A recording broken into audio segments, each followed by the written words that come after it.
भगवान विष्णु ने बताया कि किस श्राप के कारण किन्नरों की उत्पत्ति हुई। मित्रों, एक बार देवर्षि नारद नारायण के जाप करते हुए वैकुंठ लोक में पधारते हैं। वैकुंठ लोक में भगवान विष्णु अत्यंत शोभ तथा रत्नों से जड़े सिंहासन पर बैठे होते हैं। वैकुंठ के द्वार सुवर्ण से बने हुए होते हैं।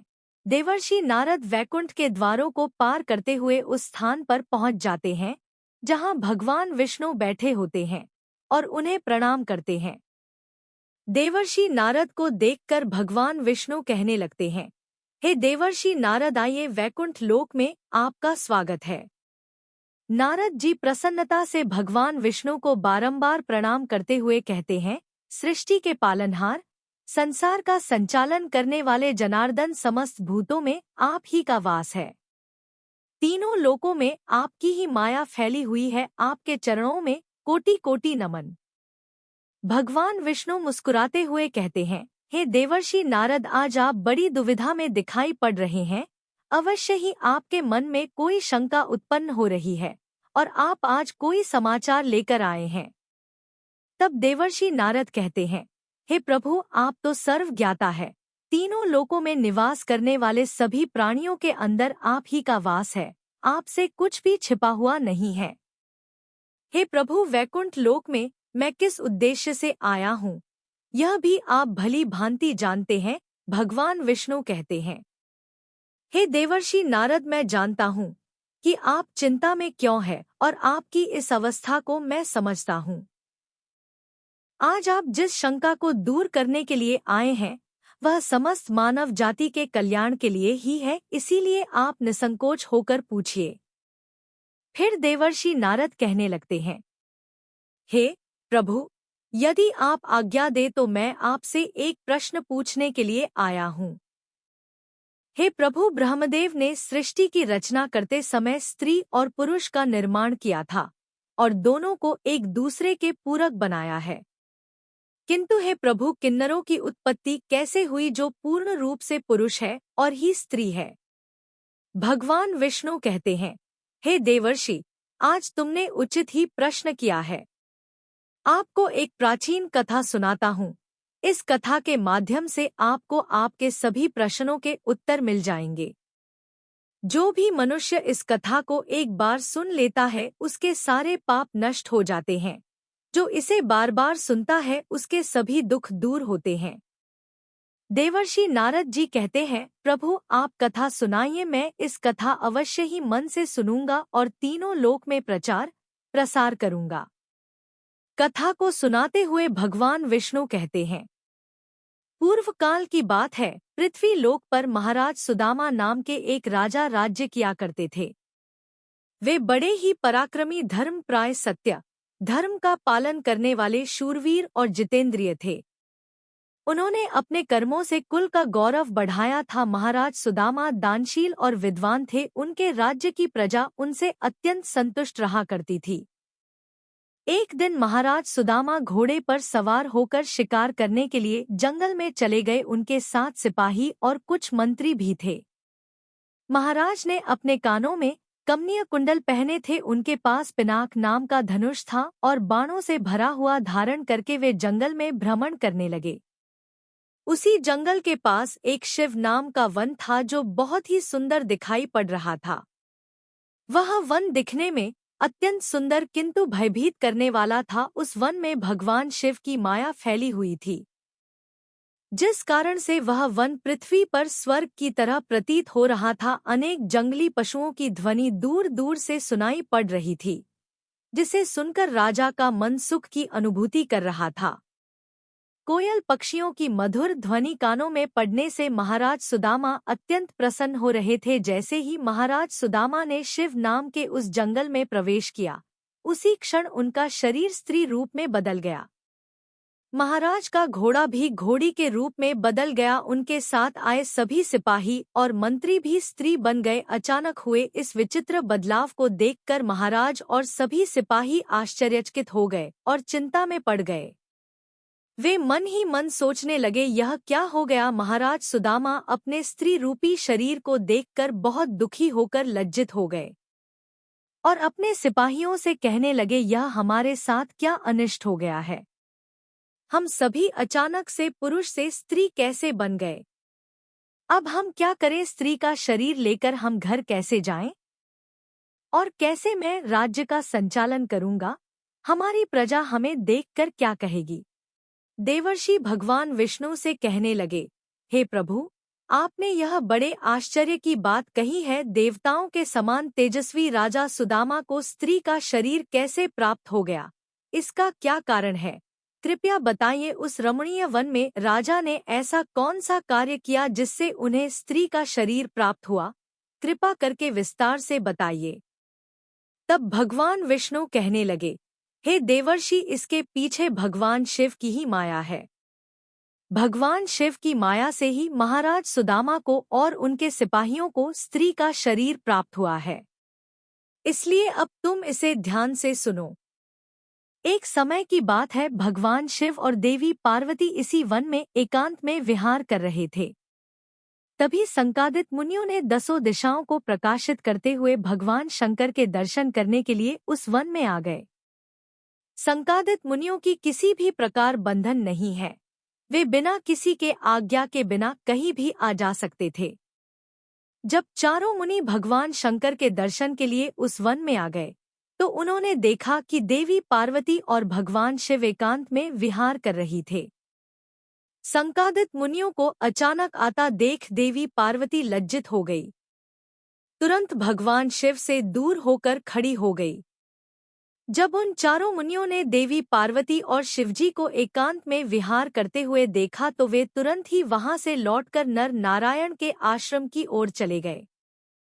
जब भगवान शिव ने पार्वती को लज्जित होकर दूर खड़ा हुआ देखा तो वे कहने लगे, हे प्रिय, तुम इस प्रकार से लज्जित क्यों हो रही हो? वे चारों तो हमारे पुत्र के समान है, उनसे तुम्हें जाना नहीं चाहिए।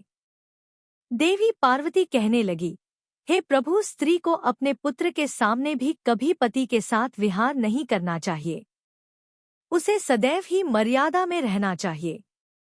आपने तो कहा था कि इस स्थान पर कोई नहीं आएगा, फिर हमारे एकांत में विघ्न निर्माण करने के लिए यह चारों मुनि कहाँ से आ गए?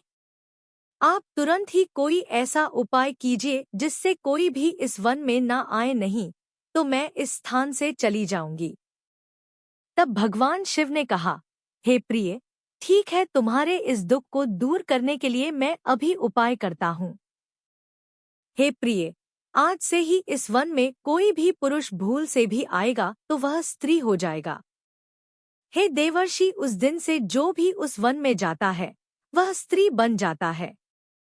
जो लोग यह जानते हैं कि उस वन में शिवजी की माया फैली हुई है, वे भूल से भी उस वन में नहीं जाते हैं। किंतु महाराज सुदामा इस बात को नहीं जानते थे और वे अज्ञानवश अपने सिपाहियों के साथ उस वन में चले गए और शिवजी की माया के प्रभाव में आकर उनका पुरुषत्व नष्ट हो गया और वे सभी स्त्री बन गए। स्त्री का शरीर प्राप्त होने के बाद महाराज लज्जावश घर नहीं गए और उसी वन में इधर उधर भटकने लगे। स्त्रीत्व प्राप्त होने के कारण उनका नाम शिला पड़ गया। इस प्रकार से महाराज सुदामा शिला के रूप में वन में अपनी सखियों के साथ इधर उधर भटकने लगे। एक दिन वे सभी वन में सुंदर जलाशय के पास खेल रहे थे। उसी समय चंद्रमा के पुत्र बुध उसी स्थान से गुजर रहे थे। अनेक स्त्रियों के साथ भ्रमण करती हुई उस युवती शिला को देखकर चंद्रमा के पुत्र बुध उस पर मोहित हो गए। उस इलाके के सुंदर तथा मनमोहक रूप को देखकर बुद्ध जी मंत्र मुग्ध हो गए और उसी क्षण उनके मन में उस शिला को पाने की इच्छा प्रकट हो गई। जब महाराज सुदामा स्त्री रूप में होने के कारण बुद्ध जी का सुंदर रूप देखा तो वे भी बुद्ध जी पर मोहित हो गई और उन्हें अपना पति बनाने के लिए व्याकुल हो उठी। इस प्रकार से शिला और बुद्ध दोनों ने एक दूसरे को देखकर अपना प्रेम प्रकट किया। परस्पर अनुराग के कारण उन दोनों ने विवाह कर लिया और कुछ दिनों में उन दोनों के बीच संयोग हुआ। फिर बुद्ध ने अपनी पत्नी के गर्भ से एक संतान को उत्पन्न किया जिसका नाम सूर्यवीर रखा गया, जो आगे चलकर चक्रवर्ती सम्राट हुआ। पुत्र को जन्म देने के बाद भी पति पत्नी उसी वन में रहने लगे। फिर एक दिन शिला अपने पहले के पुरुष रूप को याद करके चिंता करने लगी। तभी उसने मुनि श्रेष्ठ वशिष्ठ जी का स्मरण किया। शिला के द्वारा स्मरण करते ही मुनिवर वशिष्ठ जी उस स्थान पर प्रकट हुए। मुनि वशिष्ठ जी कहने लगे, हे देवी, आप किस कारण से दुखी है? यदि कोई गोपनीय बात ना हो तो आप मुझे आपके दुख का कारण बताइए। तब महाराज सुदामा शिला के रूप वशिष्ठ जी से कहने लगी, हे मुनिवर, इस वन में आने से पहले मैं एक पुरुष थी। मेरा नाम सुदामा था, किंतु इस वन में आते ही मेरा शरीर स्त्री का बन गया है। ऐसा किस कारण से हुआ, कृपया मुझे बताइए। तब मुनि वशिष्ठ जी कहने लगे, हे देवी, शायद आप नहीं जानती होंगी कि इस वन में भगवान शिव की माया फैली हुई है। उन्होंने इस वन को ऐसा श्राप दिया है कि जो भी पुरुष इस वन में आएगा वह स्त्री बन जाएगा। उन्हें भगवान शिव की माया के कारण तुम्हें स्त्री का शरीर प्राप्त हुआ है। फिर वह शिला कहने लगी, हे मुनिवर, कृपा करके मुझे मेरा पूर्ववत शरीर प्रदान कीजिए। मेरी प्रजा मेरे बगैर दुखी है। मैं ऐसी हालत में अपने राज्य में नहीं लौट सकती। मुनि वशिष्ठ जी से महाराज सुदामा की ऐसी अवस्था देखी नहीं गई। महाराज बड़े शूरवीर और पराक्रमी थे, किंतु शिवजी की माया के कारण उन्हें स्त्री का रूप प्राप्त हुआ था। वशिष्ठ जी कहने लगे, हे वत्स, तुम चिंता मत करो, मैं भगवान शिव से प्रार्थना करके तुम्हारी सहायता करूंगा। तब वशिष्ठ जी ने उसी स्थान पर समस्त लोगों का कल्याण करने वाले भगवान शंकर की आराधना करना आरंभ किया। भगवान शिव वशिष्ठ जी की आराधना से अत्यंत प्रसन्न हुए और साक्षात उन्हें दर्शन देकर कहने लगे, हे मुनिवर, मैं आपकी भक्ति से अत्यंत प्रसन्न हूँ।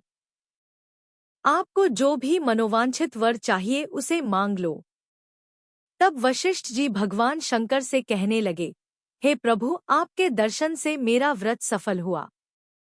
हे नाथों के नाथ भोलेनाथ, मेरी बस यही कामना है कि आप मेरे शिष्य महाराज सुदामा को पुनः पुरुष बना दीजिए। फिर शिवजी ने कहा, हे मुनिवर, मेरी ही माया के कारण सुदामा को स्त्री का शरीर प्राप्त हुआ है, इसलिए मैं ही इसे पुरुष का शरीर प्रदान करता हूँ। किंतु राजा सुदन 1 मास के लिए पुरुष बने रहेंगे और 1 मास के लिए वे स्त्री बने रहेंगे। इतना कहकर भगवान शिव उस स्थान से अंतर्ध्यान हो गए। इस प्रकार से वशिष्ठ जी की कृपा से और भगवान शिव के आशीर्वाद से महाराज सुदामा को 1 मास के लिए पुरुष का शरीर प्राप्त हुआ और वे अपने राज्य में लौट गए और सुखपूर्वक राज्य करने लगे। जब महाराज पुरुष के रूप में होते तो वे अपने नगर में जाकर राज्य किया करते थे, और जब वे 1 मास के लिए स्त्री के रूप में होते तो वे वन में आकर ही रहने लगते थे। महाराज के ऐसे विचित्र व्यवहार से उनकी प्रजा त्रस्त हो गई और वे पहले की तरह महाराज सुदामा का सम्मान भी नहीं करने लगी। इधर महाराज के स्त्री रूप में रहते हुए बुद्ध से उन्हें जो पुत्र प्राप्त हुआ था, जिसका नाम शूरवीर था, वह जवान हो गया। तब महाराज सुदामा ने उसे अपना राज्य सौंप दिया और वे सदा के लिए वन में रहने के लिए चले गए। वन में जाकर महाराज सुदामा अपने स्त्री शरीर शिला के रूप में तपस्या करने लगे। फिर उन्होंने देवर्षि नारद जी से नवकार मंत्र की दीक्षा ली और देवी पार्वती की उपासना करने लगे। अनेक वर्षों तक उस वन में रहकर उन्होंने उस मंत्र का जाप किया और देवी को प्रसन्न कर ली। तत्पश्चात भक्तों का उद्धार करने वाली जगत जननी भगवती पार्वती ने उन्हें साक्षात दर्शन दिया। उस समय देवी सिंह पर आरूढ़ होकर उनके सामने खड़ी हो गई। देवी को अपने सामने खड़ा हुआ देखकर शिला ने उन्हें नमस्कार किया और उनकी स्तुति करने लगी। हे जगत जननी, मैं आपके चरण कमल की वंदना कर रही हूँ। कृपा करके मुझे इस शरीर से मुक्ति प्रदान कीजिए। तब देवी ने उस पर प्रसन्न होकर कहा, हे पुत्री, आज तुम्हें स्त्री शरीर से मुक्ति मिल जाएगी और तुम परम पद को प्राप्त कर लोगी। देवी के इतना कहते ही शिला ने अपने शरीर का त्याग किया और परम पद को प्राप्त कर लिया। महाराज सुदामा के परम धाम को जाने पर महाराज सुदामा के पुत्र राज्य करने लगे। हे देवर्षि, अब सुनो किन्नरों की उत्पत्ति का रहस्य। महाराज सुदामा अपने सिपाहियों के साथ उस वन में आए थे। उनके जो सिपाही थे वे सभी किन्नर बनकर सुमेरु पर्वत के पास जाकर निवास करने लगे। उन्हीं से किन्नर प्रजाति की उत्पत्ति हुई। आपको हमारी वीडियो पसंद आई हो तो चैनल को लाइक और सब्सक्राइब करें। धन्यवाद। राधे राधे।